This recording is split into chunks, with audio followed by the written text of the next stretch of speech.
তো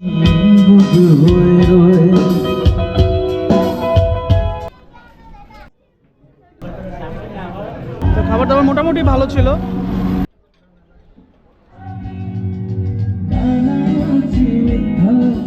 চমৎকার একটা orientation, দেখলে বুঝতে পারবেন।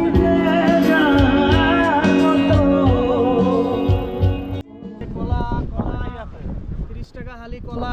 নিজে কলা বিক্রি করলাম, আবার নিজেই খাচ্ছি। পয়েন্ট আছে কিন্তু এখানে ছবি তুলতে পারেন সমুদ্রের মধ্যে। ওয়েলকাম গাইস, আসসালামু আলাইকুম। আজকে তৃতীয় দিনে আপনাদেরকে স্বাগতম। তৃতীয় দিনে আমরা বান্দরবন থেকে চলে আসছি হচ্ছে কক্সবাজার। কক্সবাজারে আমরা এখন পাটোয়ার টেক যাবো, চলেন সাথে থাকি। এরকম একটা অটো নিয়ে নিছি আমরা। আর এই যে তুমি কি বেচছো? এই যে সমুদ্রে যাইবা না? আমি আর রিপন ভাই রওনা দিয়ে দিয়েছি পাটোয়ার টেকের উদ্দেশ্যে। সাইডে দুই পাশে মনোরম দৃশ্য দেখতে দেখতে আমরা চলে যাচ্ছি। আমার সত্যি কথা কি, কক্সবাজারে আসলে ইনানির পরের মানে ইনানি বিচটা এবং তার পরের যে সাইডটা এইটুকু ছাড়া এইদিকে ভালোই লাগে না, ওইদিকে না গেলে ভালোই লাগে না। রাইট, আমিও তার সাথে একমত। আমরা মেরিন ড্রাইভ রোডে চলে আসছি। এখন সৌন্দর্য আর সৌন্দর্য।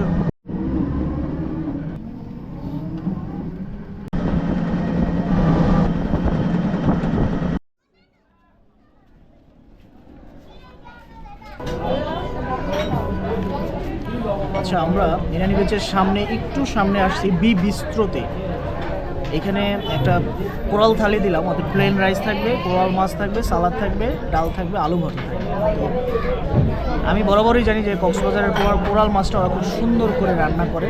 তো 350 টাকা আমরা দুজনের জন্য দিলাম, আমার জন্য আর হচ্ছে আমার পার্টনার। 50 টাকা দুজনের জন্য মানে 350 টাকা পার থালি।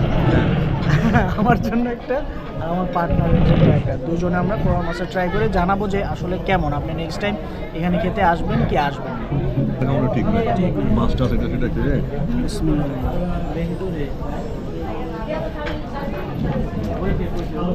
ভাবটা আপনার মানে নলিত ভালো চলছে। আর সমুদ্রে বসে সামুদ্রিক কোরাল, এটা কিন্তু অন্যরকম একটা ভালো লাগে। বিসমিল্লাহ। সেই কোরাল মাছটা বেশি স্পাইসি হয়েছে, বাচ্চারা খেতে পারবে না, বড়দের ঝাল লাগতেছে, মানে হচ্ছে আমার ঝাল লাগতেছে। বিস্রো রিসোর্ট থেকে খেয়ে বের হলাম। আমাদের হচ্ছে টোটাল বিল আসছে হচ্ছে 720 টাকা, না 730? হ্যাঁ, 730 টাকা পানি সহ।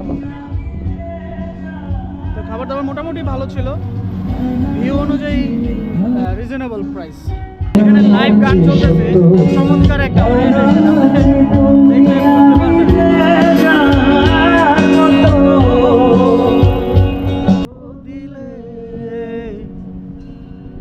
কেমন করে এত অচেনা বলে তুমি,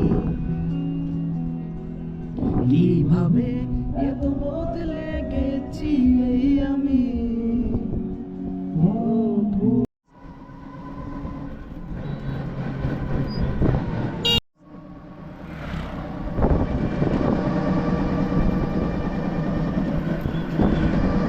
আমরা এখন পাটোয়ার টেকের দিকে যাচ্ছি। তো রাস্তার যে সৌন্দর্য এবং সমুদ্রের মাত্র সূর্যটা অস্ত যাচ্ছে অবস্থা, এমন অবস্থায় আমরা এই রোড দিয়ে যাচ্ছি। সামনে অনেকগুলো ভাঙা ছিল, তো ভাঙা রাস্তাটা অ্যাভয়েড করার পরে এখন যে রাস্তাটা, এটা খুব সুন্দর রাস্তা। আমরা এখন পাটোয়ার টেক চলে আসছি। রিপন ভাই সানগ্লাস কিনবে। অনেক বাতাস আছে, সূর্য কিছুক্ষণের মধ্যে ডুববে, অস্ত যাবে, তো সেটা আমরা দেখবো, এখান থেকে এনজয় করব। আসলে দৃশ্যটা মনোমুগ্ধকর হবে। অনেকেই আসতেছে সূর্য অস্ত দেখে অনেক দূর থেকে, সেই ডলফিন মোড় থেকে এখানে আসতেছে। কারণ কি, এখানে একটু নীরবতা, এরকম ছাতার নিচে বসে গল্পগুজব করতে পারবেন এবং একটা ভিউ দেখতে পারবেন সুন্দর, যেটা হচ্ছে আপনার অনেকটা রিল্যাক্স নিয়ে আসবে।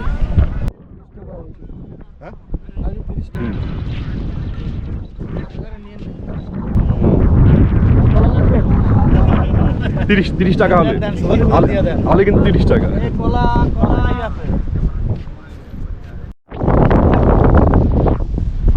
নিজে কলা বিক্রি করলাম, আবার নিজেই খাচ্ছি, কিন্তু টাকা দিচ্ছি।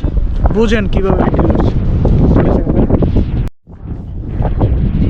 এখানে অবশ্যই আপনাকে জুতা পরে আসতে হবে, কারণ হচ্ছে মৃত শৈবাল অনেক ধার।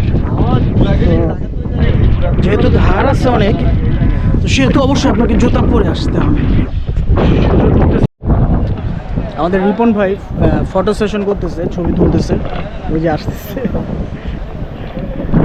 যাই হোক, আমারও এখন ফটো সেশনের পালা। কি যাবো আমি ফটো সেশন করতে? রিপন ভাই ফটো সেশন করে চলে আসছে, যেই ভাব লইছে বুড়ি টুরি কমাইতে বলছে ক্যামেরাম্যান। এটা আমার কাছে দিয়ে দেন, এটা আপনার। ছবি তুলতে গিয়ে আমার কিন্তু একবারে পুরোটাই ভিজে গেছে, পাটা সব কিছু। দেখো শব্দ শব্দ। তখন পানি একটু শুরু ছিল, আচ্ছা। পানি একটু সূর্যটা অস্ত যাচ্ছে, মানে ছবি যে তোলার কথা, এদিক সেদিক যাচ্ছি আর যাচ্ছি, তো পাহাড় ভিউ ছবি তুলি। এটা আর কোনটা? ওইখান থেকে তুলতে যায়। আচ্ছা ঠিক আছে, এটা দরকার নেই, যখন একটা থাকলে হবে। দেখেন দেখি খুবই বেশি নয়, সমস্যা নেই। কাজ দিচ্ছেন, কাজ আমি একেবারে পারফেক্ট। সফলতার সাথে, দক্ষতার সাথে সম্পন্ন করছি। আচ্ছা, যাই হোক, ছবি টবি তুলে আমরা মোটামুটি স্যাটিসফাইড। এখন এই জন্য আমরা আমাদের আজকের এই পাটওয়ার টেকের সমুদ্র সৈকতের ব্লগটি শেষ করছি। সবাই ভালো থাকবেন, সুস্থ থাকবেন, দেখা হবে নতুন কোনো জায়গায়। আল্লাহ হাফেজ। কক্সবাজার শহরের কোলাহল পেরিয়ে যেখানে সমুদ্র আরও নীরব, আরও গভীর, সেখানেই লুকিয়ে আছে এক নীরব সৌন্দর্যের নাম, পাটওয়ার টেক। এখানে ঢেউগুলো চিৎকার করে না, বরং খুব আস্তে আস্তে মনের ভেতরে কথা বলে। পায়ের নিচে নরম বালি আর চোখের সামনে অসীম নীল জলরাশি। পাটওয়ার টেক এমন এক সমুদ্র সৈকত যেখানে প্রকৃতি নিজেই তার গল্প বলে, কোনো মাইক ছাড়া, কোনো ভিড় ছাড়া। এখানে সূর্যাস্ত মানে শুধু রং বদলানো নয়, এটা মানে একটু থেমে যাওয়া, নিজের ভেতরের মানুষটার সাথে দেখা করা। যারা নীরবতা ভালোবাসে, যারা প্রকৃতির খুব কাছাকাছি থাকতে চায়, পাটওয়ার টেক তাদের জন্য একটা অনুভূতি, একটা আশ্রয়। কক্সবাজার অনেকেই দেখে, কিন্তু পাটওয়ার টেক